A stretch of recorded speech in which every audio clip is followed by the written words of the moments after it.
तो आगे लेक्चर को हम स्टार्ट करते हैं। लास्ट लेक्चर में हमने क्या देखा था, स्थिति का रूपांतरण भी देख लिया और दो बिंदुओं के मध्य सदिश दूरी जिसको आप विस्थापन कहते हो वो गैलीलियन रूपांतरण के अंतर्गत निश्चल रहती है। ठीक है ना। The distance between two points, या आप ऐसा कह सकते हो the vector distance between two points that is the displacement vector is invariant under the Galilean transformation.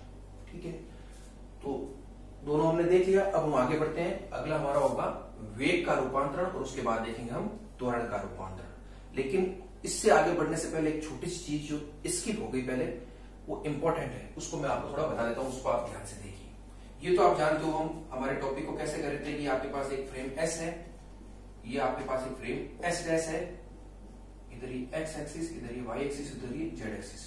और आपने डेरिवेशन जब कर रहे हो तो आपने कंडीशन क्या ले ली कि एस डैश जो है वो एस के सापेक्ष नियत वेग v से प्लस एक्स डायरेक्शन में इस प्रकार गति कर रहा है कि इन दोनों की अक्ष से परस्पर कैसी है, समानांतर है। ठीक है, तो उस हिसाब से डेरिवेशन किया और उससे आपने एक निष्कर्ष निकाला था r dash equal to r minus VT. इसमें आपको कोई दिक्कत नहीं थी, आपने आराम से कर लिया, समझ भी लिया। अब वो थोड़ा एक जो टॉपिक रह गया उसको एकदम शॉर्ट में बता देता हूं मैं। इजी है, बिल्कुल नया कुछ नहीं है, बस इसी का ही पार्ट है। जैसे r डैश है तो r डैश को आप कैसे लिख सकते हो, r डैश को आप लिख सकते हो भाई, जैसे इस चीज को आप समझिए। r डैश जो होता है वो क्या होता है, x dash I cap plus y dash J cap plus z dash के कैप। उसी प्रकार से r क्या होता है, x आई कैप प्लस y जे कैप प्लस z के कैप। तो अगर मान लो आपको घटकों के रूप में इसको लिखना हो तो आप कैसे लिखोगे, तो इस चीज को आप याद रखिए। ये जो r dash r minus VT है, तो इसको आप मान लो आप ऐसे लिखना चाहो, x minus VT, Y dash equal to y minus, इसको मान लो आप vx लिख दो, इसको v बाई टी लिख दो, और इसको z dash equal to z minus vj T लिख दो। तो ये पूरा का पूरा क्या है, गलत है, इसको ऐसा नहीं लिखना। इस चीज को आप समझिए। गैलीलियन रूपांतरण में क्या होता है कि जो निर्देश तंत्र आपका एस डैश है वो जिस अक्ष के अनुदिश गति कर रहा है केवल उसी अक्ष के अनुदिश आपके क्या होगा, स्थिति में परिवर्तन होगा। यानी अगर निर्देश तंत्र एस डैश एक्स अक्ष के अनुदिश गति कर रहा है तो केवल एक्स डैश का जो मान होगा वही एक्स से बदलेगा। यानी अगर मान लो ये स्थिति है तो इस स्थिति से मैं केवल क्या लिख सकता हूं, X dash equal to X minus VT. अब वीएक्स और वीवाई करने की जरूरत नहीं है, वी तो क्या है, पर्टिकुलर एक ही डायरेक्शन है।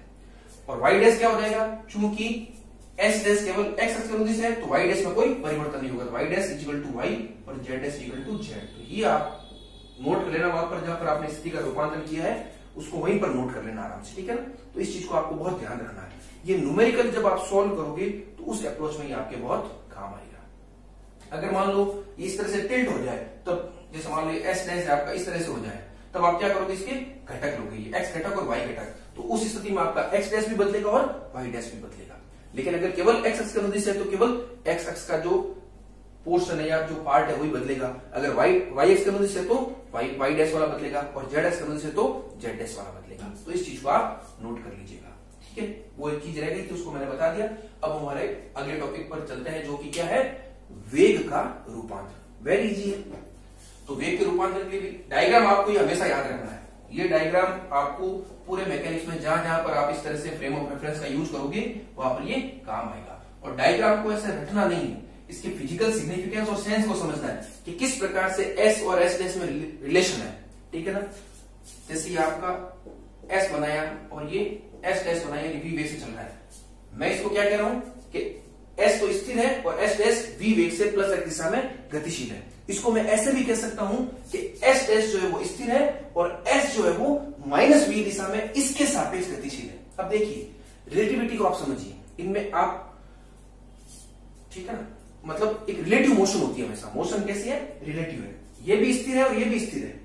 ये स्थिर कैसे होगा कि आप इसके अंदर ही खड़े होकर के चीजों को मेजर करिए तो हमेशा आपको ये क्या दिखेगा, स्थिर दिखेगा। और इसके अंदर खड़े होकर के आप मेजरमेंट कर रहे हो तो ये आपको कैसा दिखेगा, ये ऐसा दिखेगा कि विपरीत दिशा में। अगर मान लो ये इधर जा रहा है, ये इसकी विपरीत दिशा में आपको मोशन करता हुआ दिखाई देगा। ठीक है, तो जो आपके r dash equal to r minus VT है तो r equal to r dash plus VT भी लिख सकते हो, वो आप इस तरह से कर सकते हो। तो इसके अंदर जो फिजिक्स इन्वॉल्व है उसको आप समझिए। ठीक है, डायग्राम को याद करना या रटना नहीं, हमें इस चीज को अच्छे से समझना है किस तरह से चीजें कट रही है। ठीक है, तो अब हमारे वेग के रूपांतरण पर आते हैं। तो वेग के रूपांतरण ये सीधी सी बात है, वेग आएगा कहां से? वेग आएगा स्थिति सदिश के समय के सापेक्ष अवकलन से। तो बस हम शुरू करते हैं। आप क्या लिखोगे? वी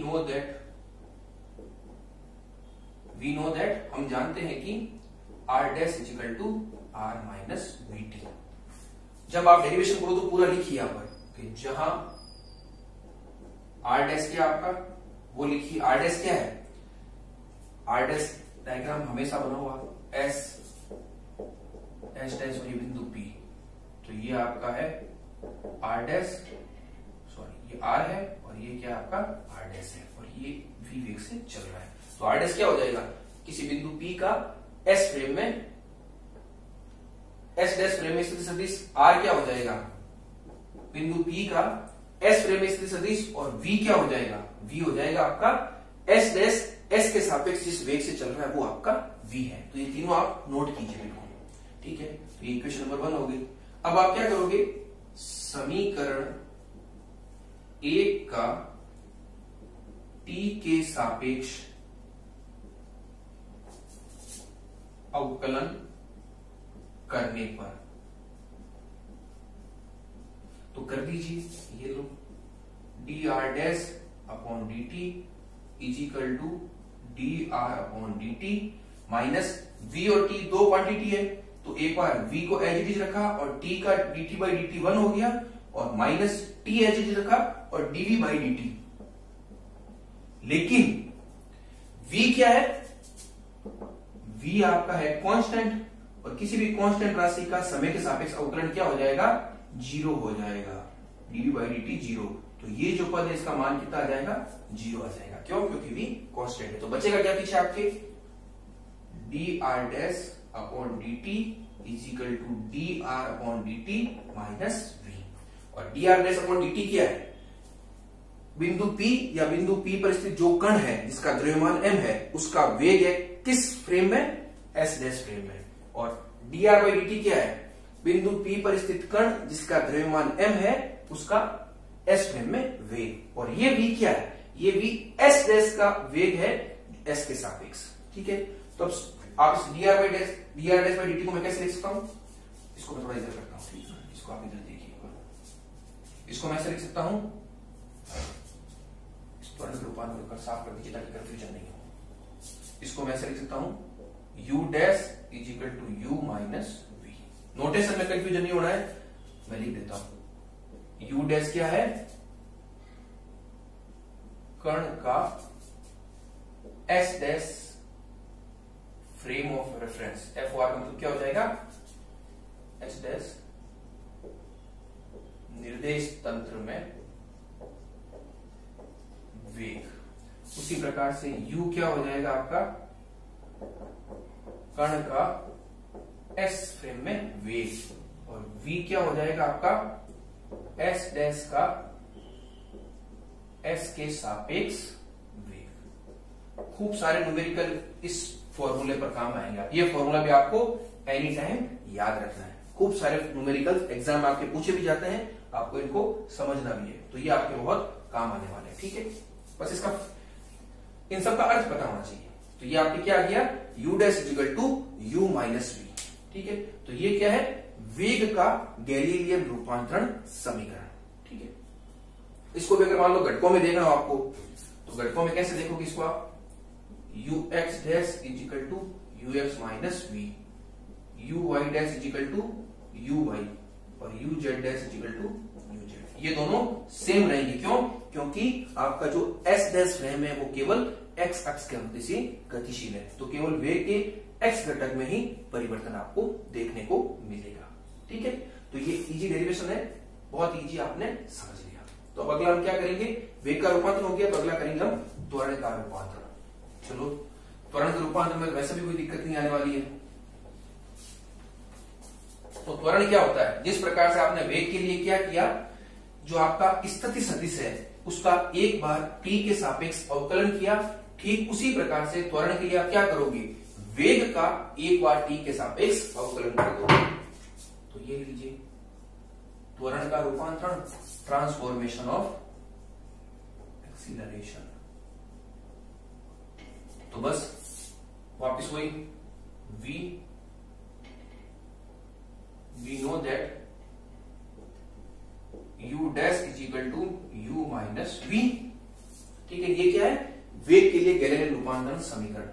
वापिस जब यह वैल्यूएशन करो तो आप हमेशा लिखो, जहां u डैश आपका क्या है, आपको पता है कण का s डैश फ्रेम में वेग, u क्या है कण का s फ्रेम में वेग, और v क्या है s डैश का s के सापेक्ष वेग। और हमेशा जब भी डेरिवेशन करो तो इस डायग्राम को हमेशा बनाओ, छोटा सा डायग्राम है, बार बार बनाओगे तो याद भी हो जाएगा। याद होने से ज्यादा आपको इसका फिजिकल सिग्निफिकेंस समझ में आ जाएगा। बस याद करना ज्यादा इंपॉर्टेंट नहीं है जितना इसका फिजिकल सिग्निफिकेंस समझना जरूरी है, डायग्राम आपको क्या बता रहा है।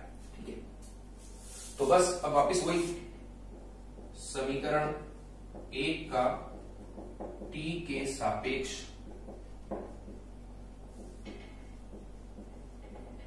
अवकलन करने पर, अवकलन करोगे तो क्या आ जाएगा, du dash upon dt is equal to du upon dt minus dv upon dt, लेकिन इसका मान क्या हो जाएगा 0।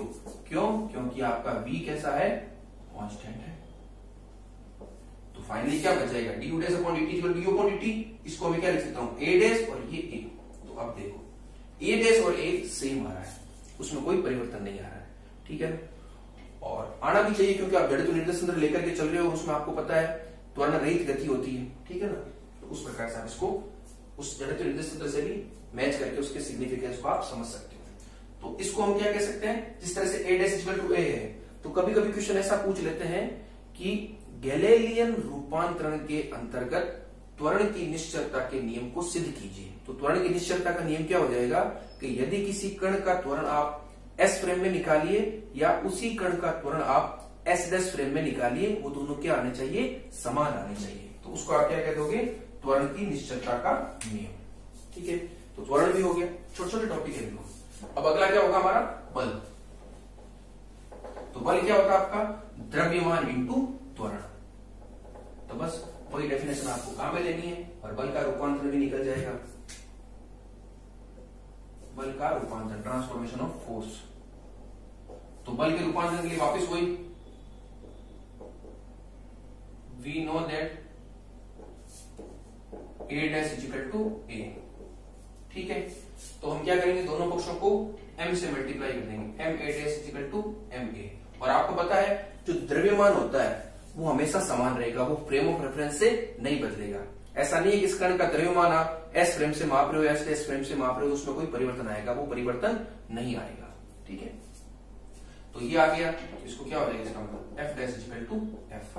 तो बस वही कि गैलीलियन रूपांतरण के अंतर्गत बल भी कैसा रहता है, निश्चल रहता है। यानी किसी कण पर जो बल लग रहा है, ठीक है ना, applied force act on A particle is invariant under the Galilean transformation. अर्थात किसी कण पर लगने वाला जो बल है वह गैलीलियन रूपांतरण के अंतर्गत निश्चल या अचर रहता है।